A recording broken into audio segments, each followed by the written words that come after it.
إن الحمد لله نحمده ونستعينه ونستغفره ونؤمن به ونتوكل عليه ونعوذ بالله من شرور أنفسنا ومن سيئات أعمالنا من يهده الله فلا مضل له ومن يضلل فلا هادي له وأشهد أن لا إله إلا الله وحده لا شريك له وأشهد أن محمدًا عبده ورسوله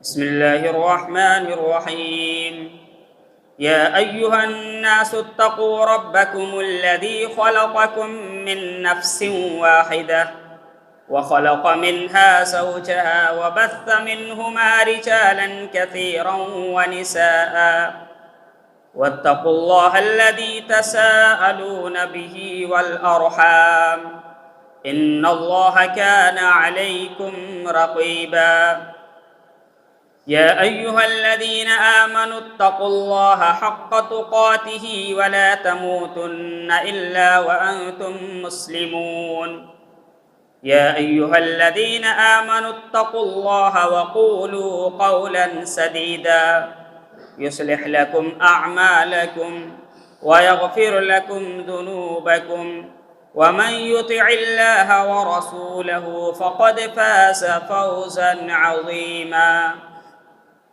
أما بعد فإن خير الحديث كتاب الله وخير الهدي هدي محمد صلى الله عليه وسلم وشر الأمور محدثاتها وكل محدثة بدعة وكل بدعة ضلالة وكل ضلالة في النار أعوذ بالله من السميع العليم من الشيطان الرجيم بسم الله الرحمن الرحيم إنا أنزلناه في ليلة القدر وما أدراك ما ليلة القدر ليلة القدر خير من 1000 شهر تنزل الملائكة والروح فيها بإذن ربهم من كل أمر سلام هي حتى مطلع الفجر وقال الله تبارك وتعالى في موضع آخر حاميم والكتاب المبين إنا أنزلناه في ليلة مباركة إنا كنا منذرين فيها يفرق كل أمر حكيم أمرا من عندنا وروى الإمام البخاري في صحيحه عن أبي هريرة رضي الله عنه قال رسول الله صلى الله عليه وسلم من صام رمضان إيمانا واحتسابا غفر له ما تقدم من ذنبه ومن قام ليلة القدر إيمانا واحتسابا غفر له ما تقدم من ذنبه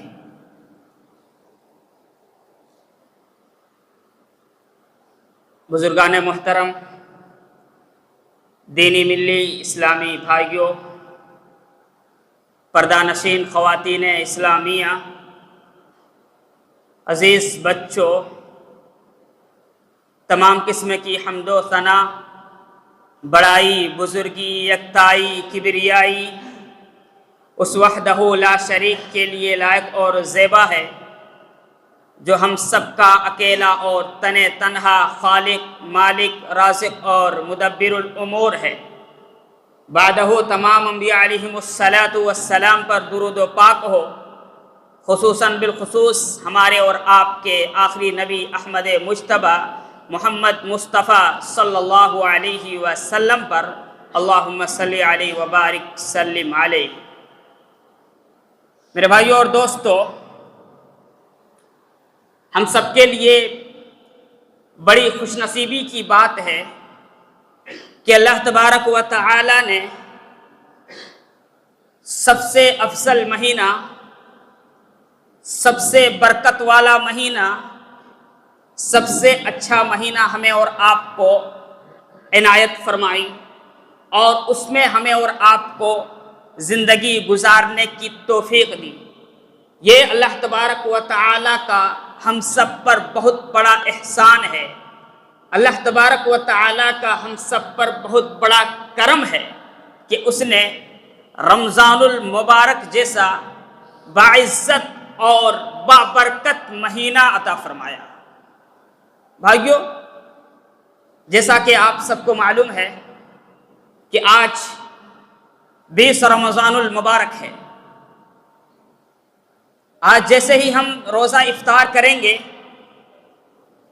21ویں کی رات میں داخل ہو جائیں گے، یعنی رمضان المبارک کا تیسرا عشرہ، جس کو ہم اور آپ رمضان المبارک کا آخری عشرہ بھی کہتے ہیں، اس میں داخل ہو جائیں گے۔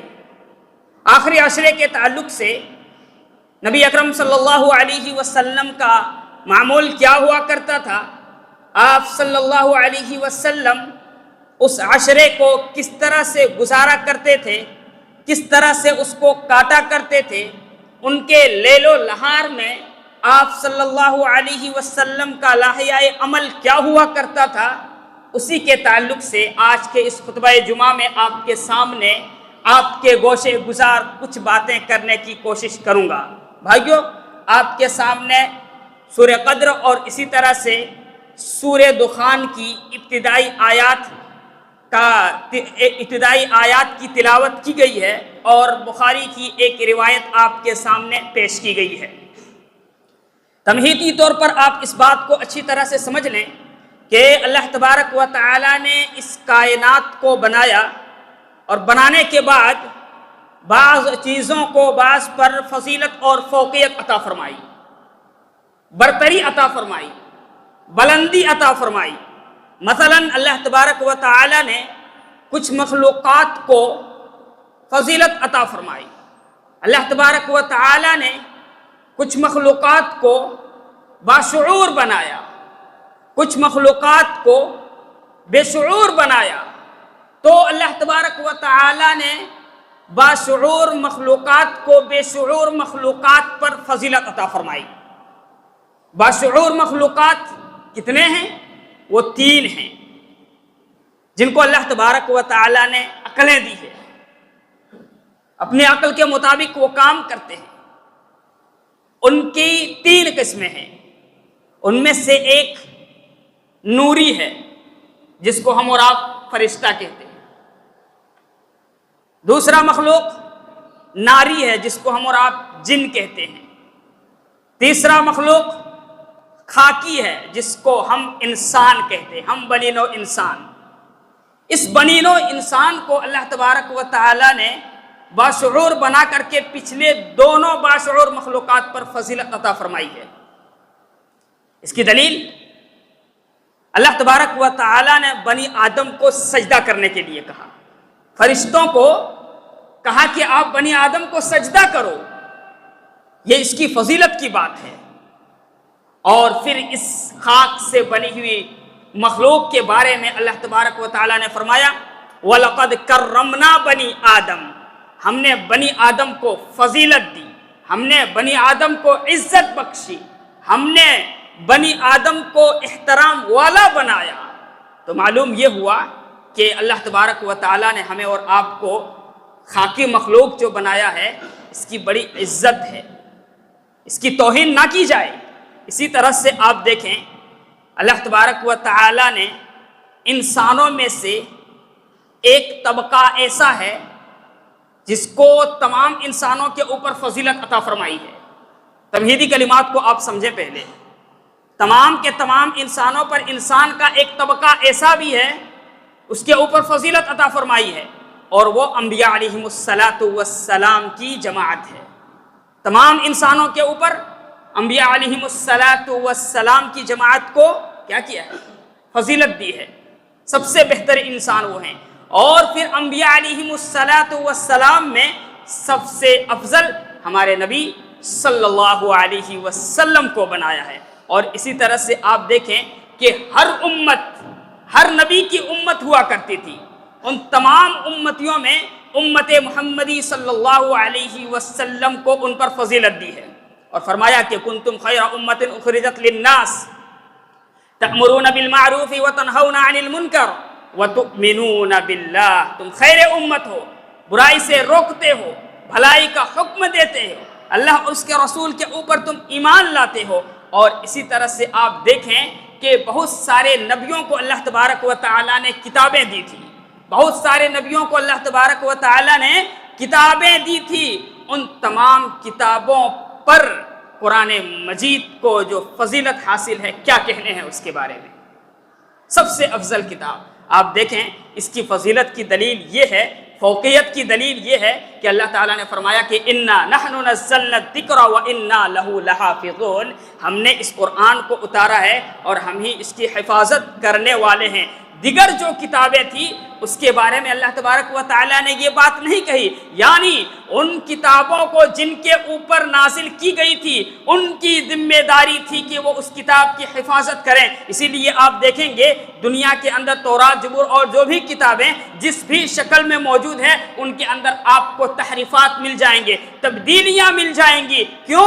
اس لیے کہ اس کی حفاظت کی ذمہ داری اللہ تبارک و تعالیٰ نے نہیں لی ہے، لیکن قرآن مقدس جس کو ہم اور آپ تلاوت کرتے ہیں اس کی ذمہ داری اللہ تبارک و تعالیٰ نے لی، اور فرمایا لا یأتیہ الباطل من بین یدیہ ومن خلفہ تنزیل من حکیم حمید۔ یہ کتاب مقدس، یہ قرآن حکیم، یہ قرآن کریم، اس کے اوپر باطل غالب نہیں آ سکتا ہے، باطل اس کے اندر داخل نہیں ہو سکتا ہے، نہ اس کے آگے سے داخل ہو سکتا ہے نہ اس کے پیچھے سے داخل ہو سکتا ہے۔ کیوں؟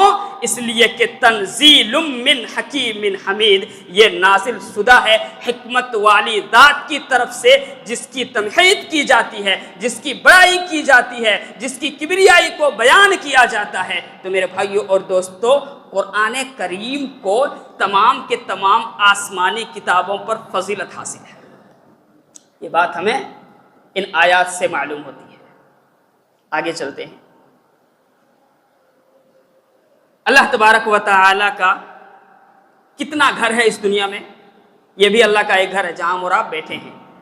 بہت سارے گھر ہیں اللہ تبارک و تعالی کے، لیکن ان تمام گھروں میں 3 گھروں کو جو فضیلت حاصل ہے وہ دوسرے گھروں کو نہیں ہے۔ وہ 3 گھر کون کون سے ہیں؟ مسجد الحرام، مسجد نبوی اور مسجد اقصی۔ اسی طرح سے آپ دیکھیں کہ دنوں میں سب سے افضل دن جمعہ کا دن ہے، دنوں میں سب سے افضل دن جمعہ کا دن ہے، اور سال کے تمام راتوں میں سب سے بہترین اور سب سے افضل رات، سب سے خیر والی رات، سب سے زیادہ برکت والی رات، سب سے زیادہ بھلائی والی رات، سب سے زیادہ سکون والی رات، سب سے زیادہ سلامتی والی رات لیلۃ القدر کی رات ہے، جس کی آج پہلی رات ہوگی۔ تو تمہید سے یہ بات سمجھ میں آ گئی ہوگی آپ لوگوں کو کہ فضیلت کس طرح سے اس رات کو دی گئی ہے۔ بہت ساری مثالوں کو آپ کے سامنے پیش کی گئی۔ آئیے اب چلتے ہیں لیلۃ الفجر کے سلسلے میں، لیلۃ القدر کے سلسلے میں، اس کی فضیلت کے بارے میں نبی اکرم صلی اللہ علیہ وسلم کی احادیث مبارکہ کچھ یوں وارد ہے کہ حضرت ابو ہریرہ رضی اللہ عنہ بیان کرتے ہیں، اللہ کے رسول صلی اللہ علیہ وسلم نے فرمایا من صام رمضان ایمانا واحتسابا غفر له ما تقدم من ذنبه، جس شخص نے رمضان المبارک کا روزہ رکھا ایمان کے ساتھ ثواب کی امید کرتے ہوئے، اس کے پچھلے گناہ کو معاف کر دیے جائیں گے۔ ومن قام لیلۃ القدر ایمانا واحتسابا، اور جس نے لیلۃ القدر میں ایمان کے ساتھ ثواب کی امید سے قیام کیا، جاگا، اللہ تبارک و تعالیٰ کے سامنے کھڑا رہا، گڑ گڑایا، مانگا، توبہ کیا، استغفار کیا، اپنے گناہوں پر شرمندگی کا اظہار کیا، تو میرے بھائیوں اور دوستو اس کے بھی گناہ معاف کر دیے جاتے ہیں۔ یہ اس کی فضیلت کے بارے میں ایک سب سے بڑی دلیل ہے۔ اب آپ کے سامنے ایک بات اور بتلا دیے جاتا ہوں کہ اس رات کو یہ فضیلت آخر ملی کیوں، کیا وجہ ہے؟ یہ لیلۃ القدر، یہ سب سے بہترین رات، سال کے تمام راتوں میں سب سے اچھی اور سب سے خیر والی رات بنی کیوں؟ اس کی وجہ کیا ہے؟ اس کا ذکر اللہ تبارک و تعالیٰ نے سورۃ القدر کے اندر کیا ہے۔ فرمایا انا انزلناہ فی لیلۃ القدر، بے شک ہم نے اس قرآن کو لیلۃ القدر میں نازل کیا ہے۔ گویا کہ رمضان کو جو کچھ فضیلت حاصل ہے وہ قرآن کی طفیل سے ہے، اور اسی طرح سے اس رات کو جو فضیلت حاصل ہے وہ بھی اس قرآن کریم کے نزول کی وجہ سے ہے۔ معلوم یہ ہوا کہ اس مہینے کو برکت، اس مہینے کو مغفرت والا مہینہ، برکت والا مہینہ جو کہا گیا وہ اس قرآن کی وجہ سے کہا گیا، اور اللہ تبارک و تعالی نے اس رات کے ساتھ اور ایک صفت کو بیان فرمائی ہے۔ اللہ نے اس رات کے ساتھ ایک صفت اور بیان فرمائی ہے، وہ صفت کیا ہے؟ حامیم والکتاب المبین انا انزلناہ فی لیلۃ مبارکہ، فی لیلۃ مبارکہ، وہاں کہا فی لیلۃ القدر، یہاں کیا فرما رہا سورہ دخان کے اندر؟ فی لیلۃ مبارکہ، یہ مہینہ برکت والا اس قرآن کے نازل ہونے کی وجہ سے ہے، اور رات برکت والی اس قرآن عظیم کی وجہ سے ہے۔ اب یہاں پر ایک سوال پیدا ہو رہا ہے کہ اللہ تبارک و تعالی نے اس آیت کریمہ کے اندر لفظ انزال کا ذکر کیا ہے، لفظ انزال کا استعمال کیا ہے۔ آپ سوال کر سکتے ہیں کہ قرآن حکیم کے سلسلے میں اللہ تبارک و تعالی کبھی لفظ انزال کا استعمال کرتا ہے، اللہ تبارک و تعالی نے کبھی لفظ تنزیل کا استعمال کیا ہے، اس کی کیا وجہ ہے؟ ما الفرق بینہما، بین الانزال والتنزیل، ما الفرق؟ ان دونوں کے درمیان فرق کیا ہے؟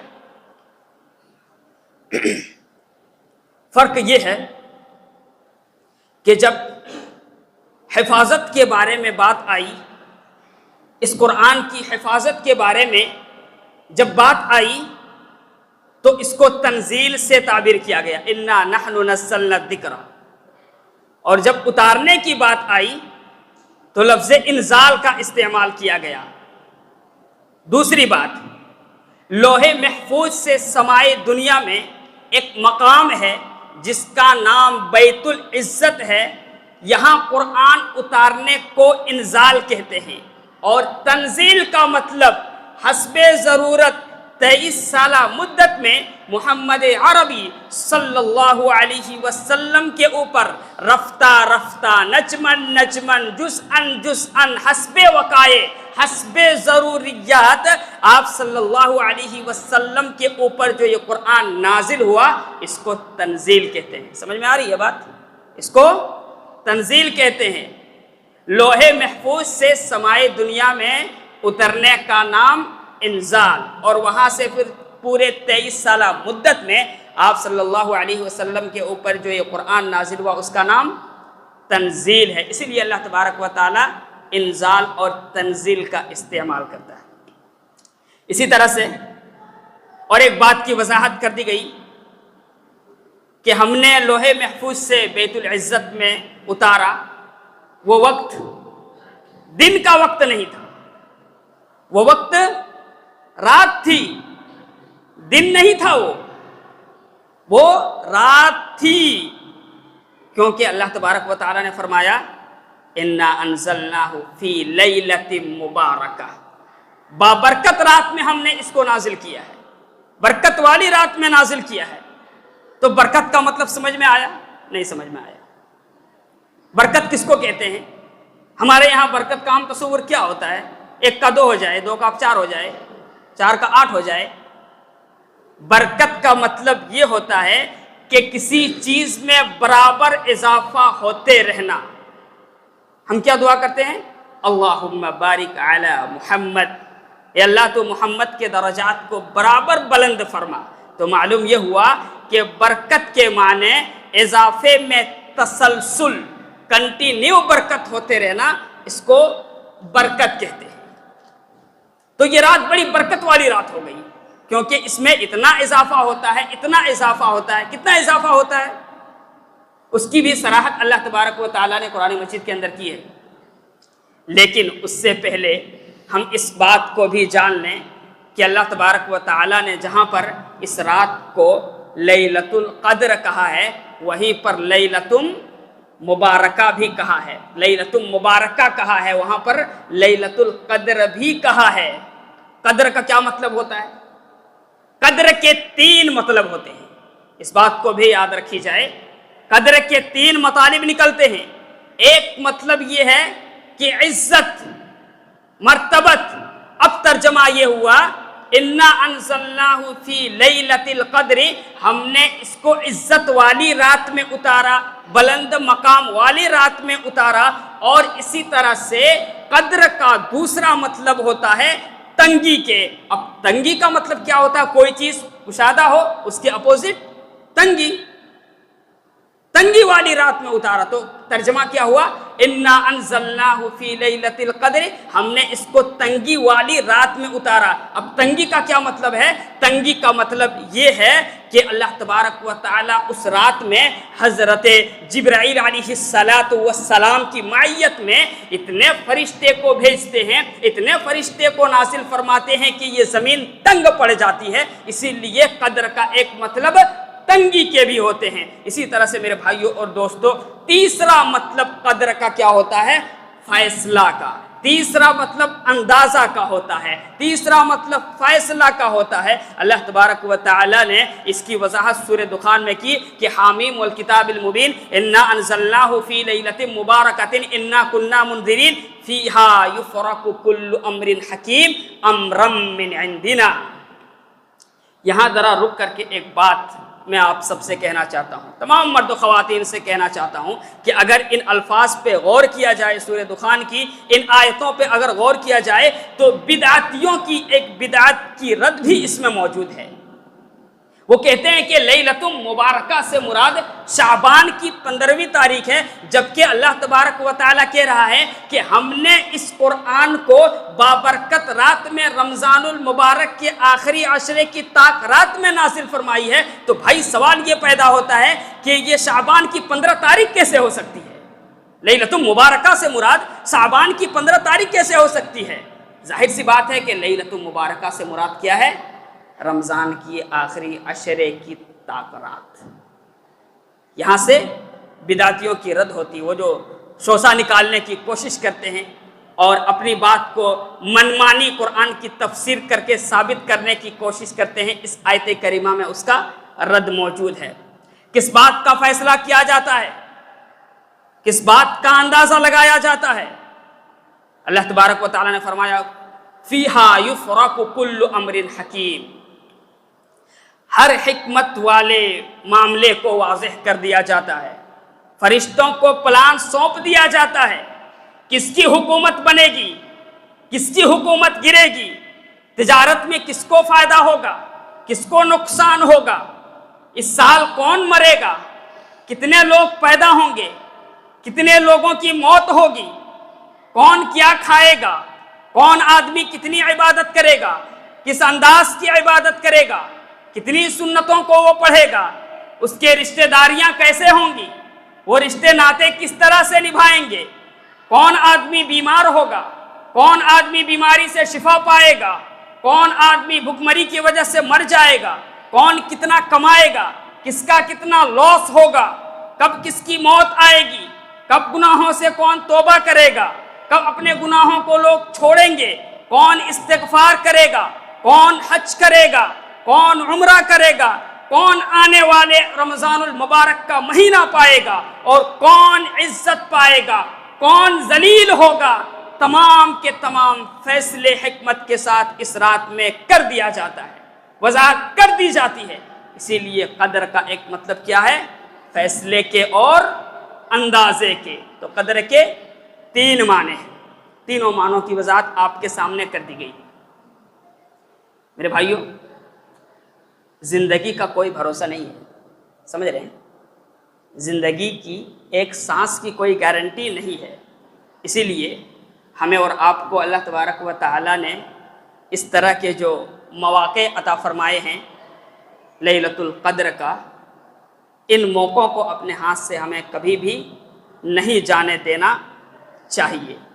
ایک بات سورہ کریمہ کے اندر اور کہی گئی کہ یہ رات کتنے مرتبے والی ہے، اللہ تبارک و تعالیٰ نے اس کی وضاحت کی ہے، خیر من الف شہر، 1000 مہینوں سے بہتر ہے۔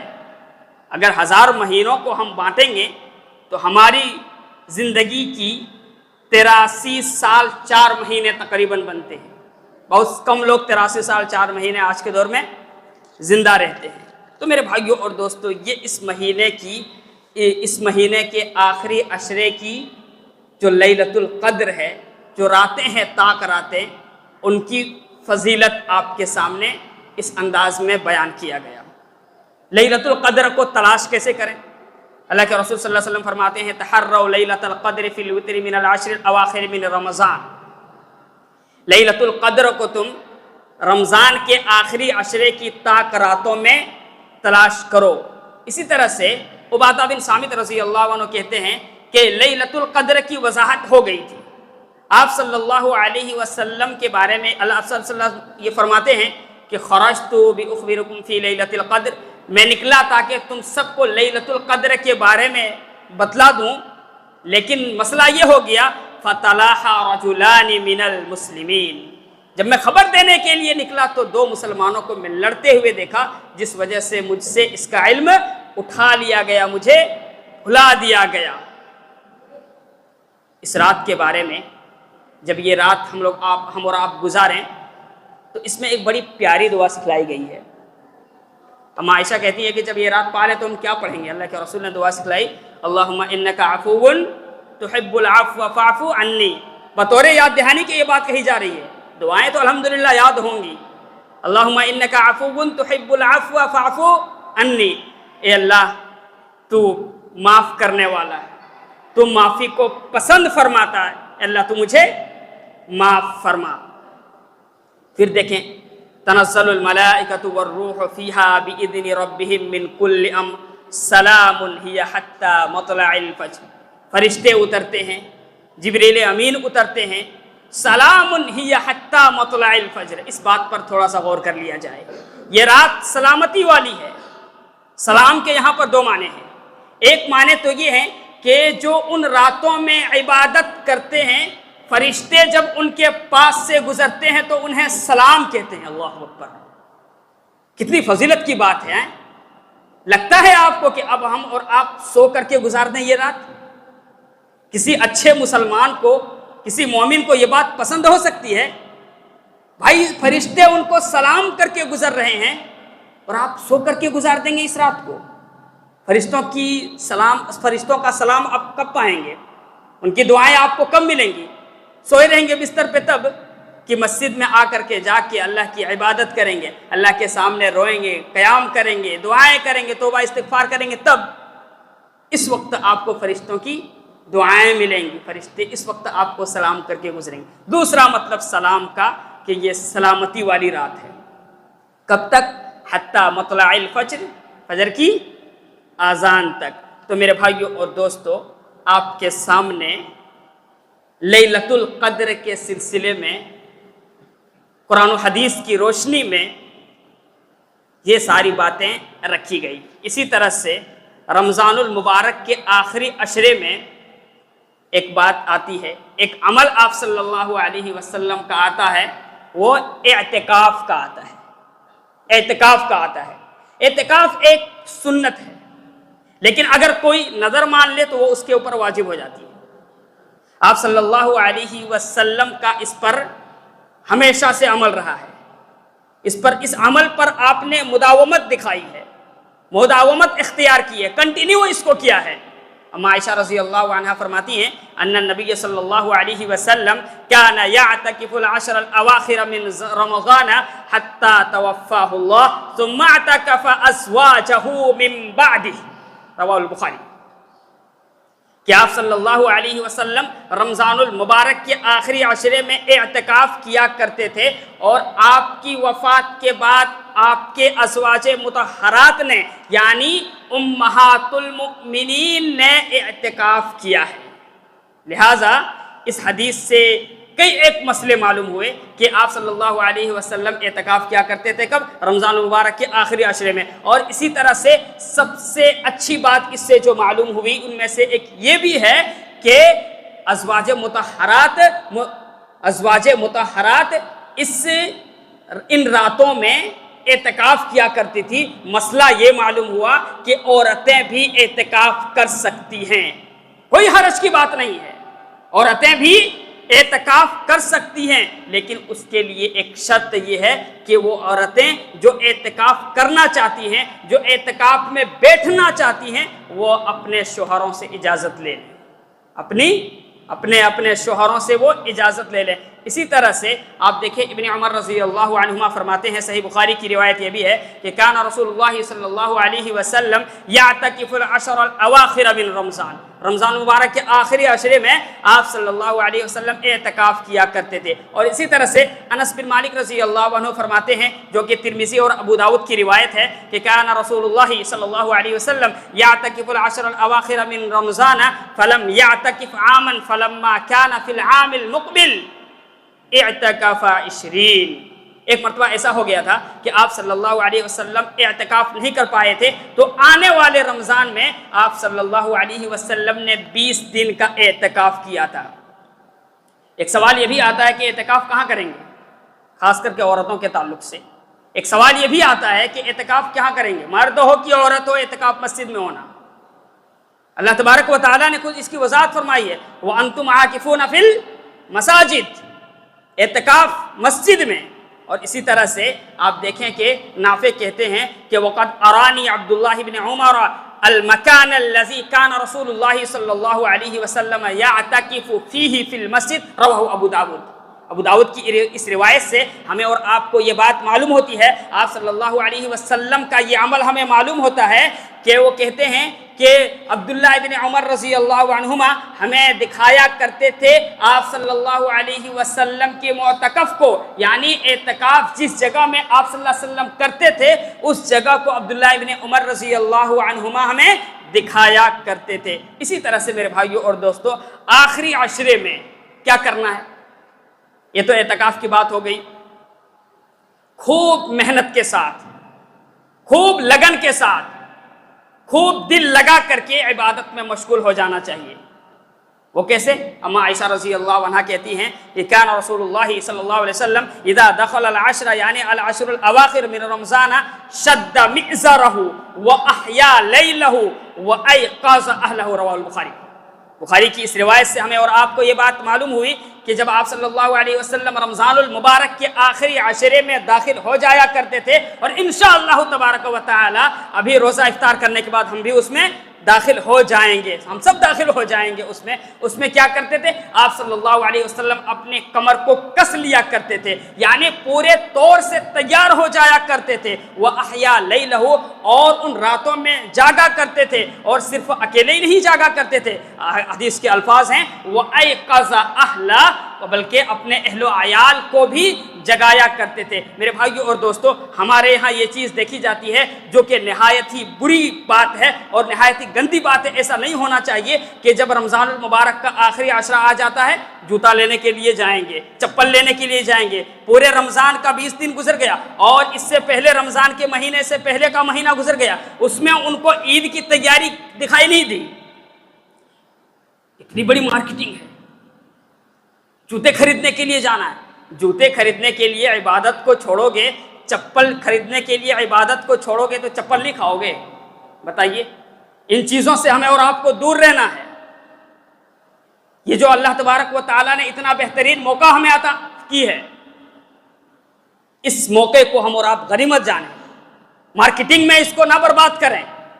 تھوڑی بہت ضروریت کی جو چیزیں ہیں، آپ فجر سے لے کر کے ظہر تک کے درمیان، رات میں مغرب کے بعد جانا، قیام اللیل کو چھوڑ دینا، تراویح کو چھوڑ دینا، اور اسی طرح سے پھر تھکے ہارے ادھر سے آ کر کے بستر پہ سو جانا، یہ اچھی بات نہیں، آپ صلی اللہ علیہ وسلم کی یہ سنت نہیں ہے، بلکہ حدیث کے الفاظ ہمیں بتلا رہے ہیں، شد مئزرہ، کیا کرتے تھے، کمر کو کس لیا کرتے تھے، پورے طور پر تیار ہو جایا کرتے تھے۔ اور ایک حدیث آپ کے سامنے پڑھتا ہوں، حضرت عائشہ رضی اللہ عنہا کہتی ہیں کہ کان النبی صلی اللہ علیہ وسلم یجتہد فی العشر الاواخر ما لا یجتہد فی غیرہ، ابن ماجہ کی یہ روایت ہے کہ آپ صلی اللہ علیہ وسلم آخری عشرے میں عبادت کے لیے جتنی محنت کیا کرتے تھے گزشتہ 2 عشروں میں اتنی محنت نہیں کیا کرتے تھے۔ معلوم کیا ہوا، ان حدیثوں سے ہمیں اور آپ کو یہ بات معلوم ہوتی ہے کہ عشرہ ذوالحجہ، آخری عشرے کی بڑی فضیلت ہے، رمضان المبارک کے آخری عشرے کی بڑی فضیلت ہے۔ اسی طرح سے جب آدمی اعتکاف میں بیٹھ جائے تو وہ اعتکاف کرنے والا کیا کرے گا، نوافل خوب پڑھے گا، بطور یاد دہانی کی یہ بات کہی جا رہی ہے، دماغ میں نوٹ کر لیجئے جو جو اعتکاف میں بیٹھنا چاہتے ہیں، اور جو نہیں بیٹھنا چاہتے ہیں وہ بھی۔ ایسا نہیں ہے کہ جو صرف اعتکاف میں بیٹھ گئے اب انہی کا کام ہے دعائیں کرنا، تلاوت کرنا، ذکر الہی میں مشغول رہنا، توبہ کرنا، استغفار کرنا، اور باقی سب لوگ گھومے ویسے۔ ایسا نہیں ہے، بلکہ ہر ایک کو اس بات کو اچھی طرح سے جان لینا چاہیے کہ جب آخری عشرہ آ جائے تو اس میں نوافل کی خوب پابندی ہو، دعائیں خوب کی جائے، تلاوت قرآن پاک خوب کی جائے، ذکر الہی میں اللہ تبارک و تعالیٰ کی تمحید، اللہ تعالیٰ کی بڑائی میں خوب وقت گزارا جائے، توبہ اور استغفار کیا جائے۔ اور جو لوگ اعتکاف میں بیٹھیں گے وہ ہرگز موبائل کے اندر گیم کھیل کر کے زندگی نہ گزاریں۔ بھائی اعتکاف میں بیٹھے کیوں؟ گیم کھیلنے کے لیے؟ گیم تو راستے میں بیٹھ کے بھی کھیل سکتے تھے نا۔ اعتکاف میں بیٹھنے کا مقصد سمجھیں آپ، اعتکاف کا جو تقاضا ہے، اعتکاف کا جو طریقہ ہے اس کو آپ سمجھیں۔ موبائل میں گیم کھیل کے ٹائم یہاں پاس نہ کریں۔ ٹائم پاس کرنے کے لیے اعتکاف تھوڑی کیا جاتا ہے، بلکہ عبادت کرنے کے لیے، تاکہ ہر چیز سے کٹ کر کے، دنیا کے الجھنوں سے ہٹ کر کے ایک آدمی مسجد میں آ کر کے 10 دن کے لیے اپنے آپ کو روک لیتا ہے۔ کیوں؟ تاکہ ہم اچھے طریقے سے اللہ کی عبادت کر سکیں۔ تو ایسے نازیبا حرکات سے ہر ایک کو دور رہنا چاہیے۔ اسی طرح سے آپ دیکھیں، آپ صلی اللہ علیہ وسلم کی سنت یہ ہوا کرتی تھی کہ جب آپ اعتکاف میں بیٹھ جاتے تھے تو پھر مریضوں کی عیادت وغیرہ کے لیے نہیں جاتے تھے، اسی طرح سے کسی جنازے میں شریک نہیں ہوا کرتے تھے، اور نہ ہی مباشرت کے غرض سے اپنی بیویوں کو چھوا کرتے تھے۔ میرے بھائیوں اور دوستو، یہ جو آخری حدیث ہے یہ پڑھ کر کے آپ کے سامنے میں یہ بات بتلانا چاہتا ہوں کہ تھوڑا سا کام لگ جائے فوراً گھر چلے جاؤ، پیاس لگی ہے گھر چلے جاؤ، یہ کھانے کو دل کر رہا گھر چلے جاؤ، نہیں، آپ اپنے معتکف کو چھوڑنا نہیں ہے۔ جہاں پر آپ اعتکاف میں بیٹھے ہیں ساری چیزیں ہیں، آپ موبائل سے منگا سکتے ہیں، ضرورت کے لیے اس کو یوز کر کے آپ منگا سکتے ہیں، لیکن بلا ضرورت فوراً ادھر ادھر نہیں جانا چاہیے، بلکہ جہاں پر آپ نے اعتکاف کی ہے وہاں پر بیٹھے رہنا چاہیے۔ تو آج کے اس خطبہ جمعہ میں آپ کے سامنے لیلۃ القدر کی فضیلت اور اسی طرح سے اعتکاف وغیرہ کے بارے میں بات کی گئی۔ انہی چند باتوں کے ساتھ آج کا یہ خطبہ میں ختم کرتا ہوں۔ اللہ تبارک و تعالیٰ سے دعا ہے کہ اللہ تبارک و تعالیٰ ہم سب کو آخری عشرہ خوب اچھے طریقے سے گزارنے کی توفیق دے۔ یا اللہ تو اس عشرے میں ہمیں خوب نوافل کی پابندی کرنے کی توفیق دے۔ یا اللہ تو اس آخری عشرے میں ہمیں خوب دعائیں مانگنے کی تو توفیق دے دے۔ یا اللہ تو ہمیں خوب تلاوت قرآن کی توفیق دے۔ یا اللہ ہم میں سے جو مسلمان پریشان حال ہیں یا اللہ ان کی پریشانی کو تو دور فرما۔ یا اللہ ہم مسلمانوں کی عزت کی، آبرو کی تو حفاظت فرما۔ اقول قولی ھذا استغفر اللہ لی ولکم ولسائر المسلمین۔